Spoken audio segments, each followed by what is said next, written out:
asked, "Are your arms all right? Are they still stiff?" "Yes, they're fine. They're still a little hot, but it doesn't affect my grip or anything." Climb waved his arms. Gazef saw his movements and nodded, knowing that he was not lying. "Is that so, though in a sense, it's a bit of a shame. In actual combat, it's very rare that one will be able to fight in tip-top condition. If your grip is affected, you'll need to think of a way to fight that compensates for it. Have you learned anything like that?" No, I haven't." "Would you like me to swing again?" No, there's no need to go that far. I'm just saying, you'll need to protect Her Highness at all times. You should practice fighting styles which can be used when you're attacked where swords can't be borne, or perhaps practice using various forms of weapons in battle. It won't hurt." "Yes. Swords, shields, spears, axes, daggers, gauntlets, bows, clubs and thrown weapons. The use of these weapons are known as the 9 arts, and they are the foundation of all armed combat. However, if you try and learn too much, you'll end up spreading yourself too thin. I'd suggest picking 2 or 3 and training with them." "All right, I've babbled enough." "Please don't say that, Stronov-sama. Thank you for the lecture." Gazef grinned and waved away Climb's thanks. "Then, let's start once you're ready. Start by giving me your best shot in your current condition.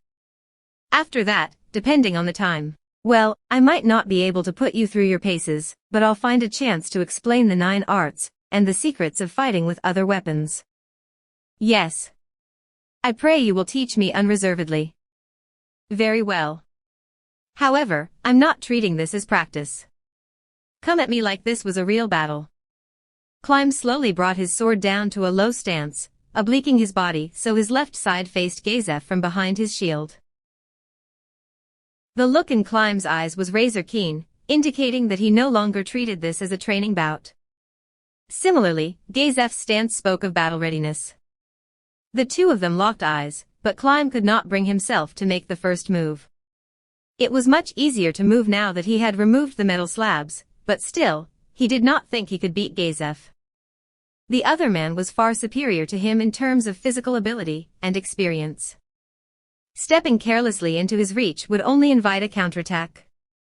Gazef was a better warrior than he was, so perhaps it could not be helped. However, if this were a real battle, did that mean he should simply throw his life away because it could not be helped? If not, then what should he do? The answer was, he had to attack the weaknesses in Gazef's stance. Climb was his inferior in physical parameters, experience and spirit, all the qualities a warrior required. If there was any way to address this disparity, it would be through their respective armament. Gazef used a bastard sword. In comparison, Climb was using a broadsword and a small shield. Perhaps if his equipment was enchanted, he might be able to compensate, but these were practice arms, so their weapons were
aim.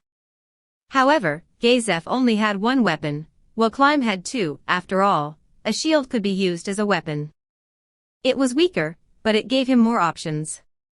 He would deflect a blow with his shield, and then strike with his sword. Either that, or use his sword to make an opening, and then bash with his shield.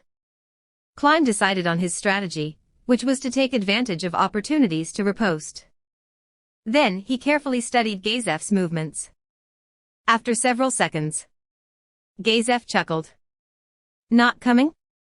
Then, maybe I should go to you. Are you ready? Gazef raised his sword in a casual manner. He lowered his stance, gathering strength like a coiling spring. Climb too began suffusing his body with might, ready to deflect any attack which might come. Then, Gazef stepped forward, swinging his sword at the shield. So fast. Climb immediately abandoned the idea of deflecting that blow. He turned all his energies to defense, in order to endure that hit. And in the next moment, a startling impact exploded on his shield. So mighty was the blow that Climb wondered if the shield had splintered. It had been so strong that Climb's shield hand had gone numb. There was no way to avoid it without using his body's entire strength. To think I actually wanted to deflect it. What kind of timing would you need to exploit a weakness in that technique? At the very least, I need to endure that blow. Climb grunted at his naivete, and then another impact blossomed on his gut. Guorg. Climb's body flew through the air. His back thumped heavily on the stone floor, knocking the wind out of him. When he looked at Gazef, he immediately realized what had happened to him. Gazef was retracting the leg which had sent Climb flying with a vicious kick. You focused on my hands because I was only holding a sword. That's not good. You might end up taking a kick like just now. While I aimed for your belly just now, I should have been aiming for somewhere with thinner protection, like trying to break the kneecaps or something. Also, even with a cup, being kicked in the groin with a metal boot might break something if you're unlucky, no? You need to keep an eye on your opponent's entire body, and study his every move. Yes. Climb slowly rose to his feet, gritting his teeth against the throbbing pain coming from his belly. Gazef was the kingdom's mightiest warrior, and his physical strength matched his reputation. If Gazef had been serious, he could have easily broken Climb's ribs through his chain shirt, or otherwise left him unable to fight. The fact that Climb had not suffered such a fate was probably because Gazef had not been fighting in earnest. Instead, he had merely picked out a target with his foot, and then applied a bit of force, so all he had done was send Climb flying. So it was training after all, thank you very much. As he savored the taste of being personally tutored by the greatest warrior in the kingdom, Climb raised his sword again, his heart brimming with gratitude. This was a priceless period of time. He had to be careful not to let it run out too soon. Climb covered himself up with his shield again. He inched towards Gazef, who studied Climb in silence. If this kept up, he would only make the same old mistakes again. As Climb closed in, he was forced to reconsider his tactics. Gazef placidly awaited his oncoming foe, a look of fearsome calm on his face. It would seem Climb could not force Gazef to use the full measure of his abilities. However, agonizing over that fact would be a form of arrogance. Climb was nearing his limit. Though he woke early to practice every day, his rate of growth was slower than an old cow ambling down the road. He had made far too little progress ever since he had started learning the sword. While he might be able to improve his speed and strength by training his body, he might not be able to master special abilities like martial arts and the like. It would be terribly rude for someone like Climb to grumble about not being able to force a gifted individual to use his true abilities. Rather, he should blame his own lack of talent for not being able to make his opponent go all out. In all likelihood, when Gazef told him to treat this as a real battle, instead of simple training, he was telling Climb to fight like you want to take my life, otherwise you are not worthy to be my opponent. Climb gnashed his teeth quietly. He despised his weakness. If only he were stronger, he could be more useful. He could become the Princess Sword and directly confront the villains plaguing the kingdom's people. He felt guilty that the princess' soul sword was so weak that it had to be gingerly wielded. However, Climb immediately shook off his guilt. He should not be wallowing in self-pity right now, but using all his might to contend with the powerful foe before him, in the hopes of growing, if only a little. There was only one thought within his heart. That was to lend his strength to the princess. HOH, Gazef exhaled, and the expression on his face changed somewhat. That was because the young man before him had a different look on his own face. Until just now, he looked like a starstruck lad, eager and nervous. But with a simple kick, that annoying mood was gone, and now he looked like a proper warrior. Gazef raised his alertness level by a notch. Gazef thought better of Climb than the lad himself did. What he appreciated most was Climb's hunger for strength, as well as loyalty which bordered on zealotry. Next was his sword skills. Climb had not learned from a master, but observed others and cobbled his insights into a self-taught style. His technique was not elegant, and had a lot of wasteful movements. However, it was different from styles learned through rote lessons. He carefully considered every stroke he made, forming a style that was ideal for practical combat, or to put it more bluntly, for murder. Gazef felt that this was a good thing. Swords were ultimately murder weapons.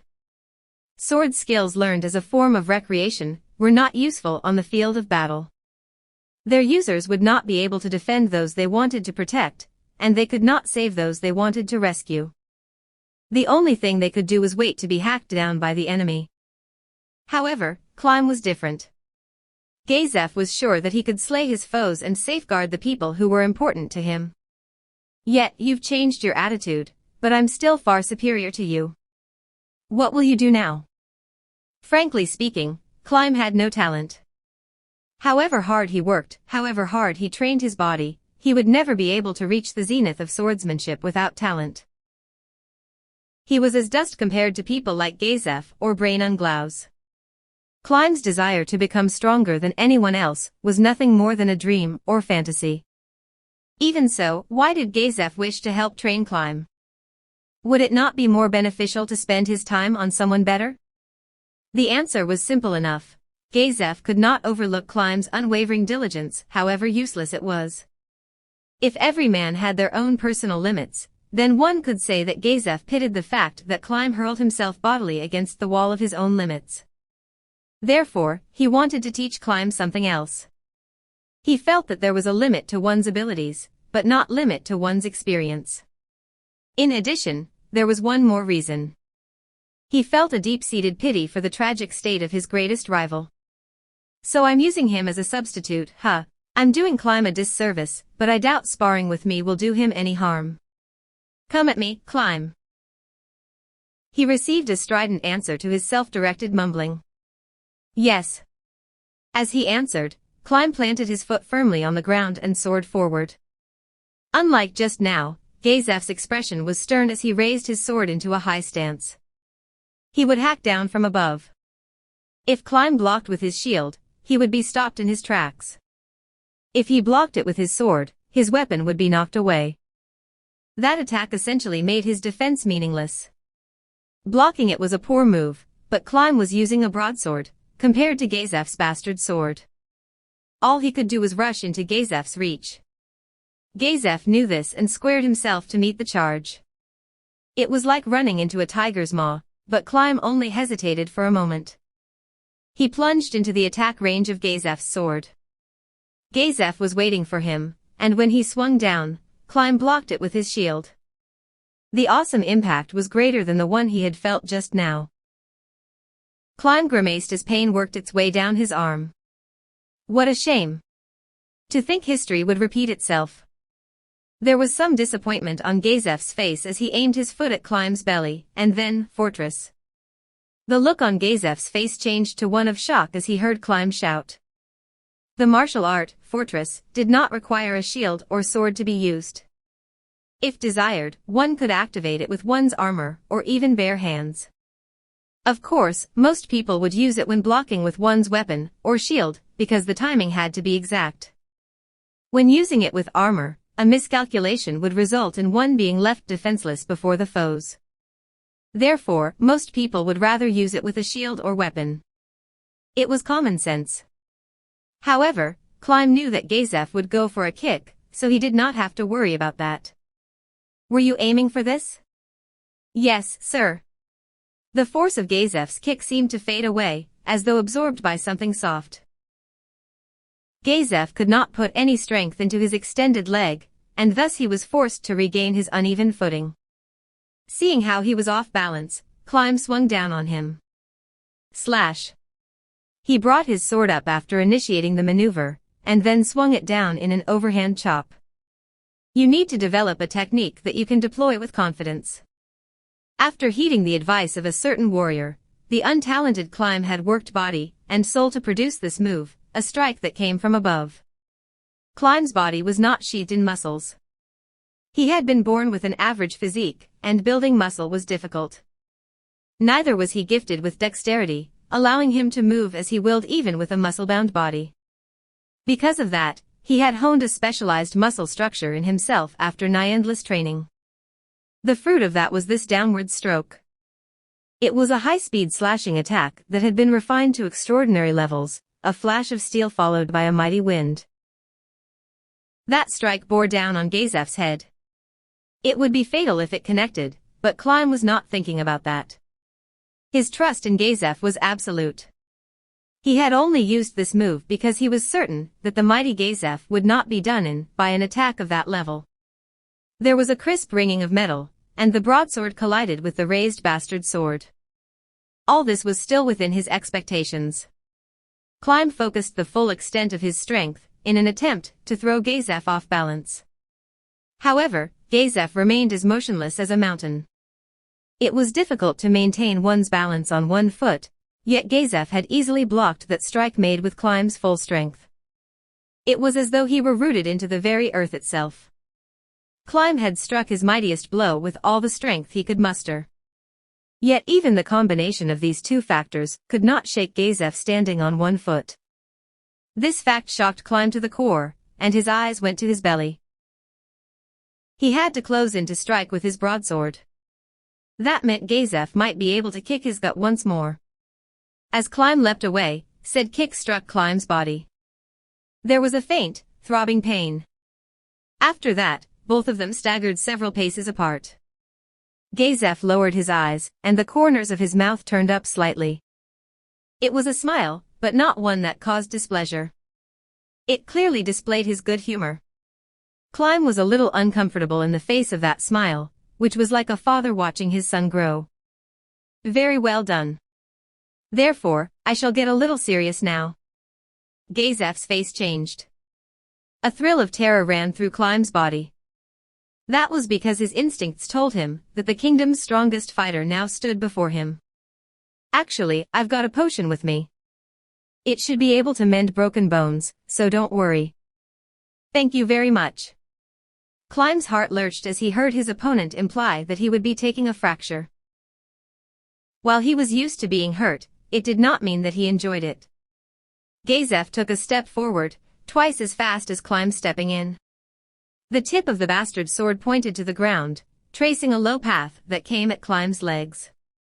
The sheer speed of the attack panicked Climb, and he planted his sword on the ground, preparing to protect his legs. There was a fierce clash. Just as Climb realized it, Gazef's sword bounced up. The bastard sword traveled along the body of the broadsword in an upward slash. Oog! Climb threw his face, and the rest of his body, backward, and the bastard sword zipped past his body. Several strands of severed hair fell in the wake of the swing. Filled with fear at how Gazef had overwhelmed him in an instant, Climb cast his eyes toward the tip of the sword. Then, to his horror, he saw the bastard sword suddenly halt, and then turn. His body was moving before his mind could think. As though driven by a basic survival instinct, he stuck out his small shield, which collided with the bastard sword and produced a ringing sound of metal. And then there was a surge of pain, and then Climb was sent flying across the room. He struck the ground rolling, and the impact jarred his sword loose from his grip. It would seem the bastard sword had immediately changed direction into a horizontal sweep after bouncing off the shield, and it had savagely struck Climb's side, which he had left exposed. Flow from move to move. Do not think of attack and defense as separate things. Every movement must be made in order to launch the next attack.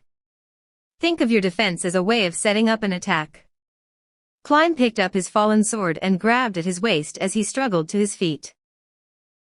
I didn't use too much force to spare you a fracture, so you should be able to fight, right? How do you feel?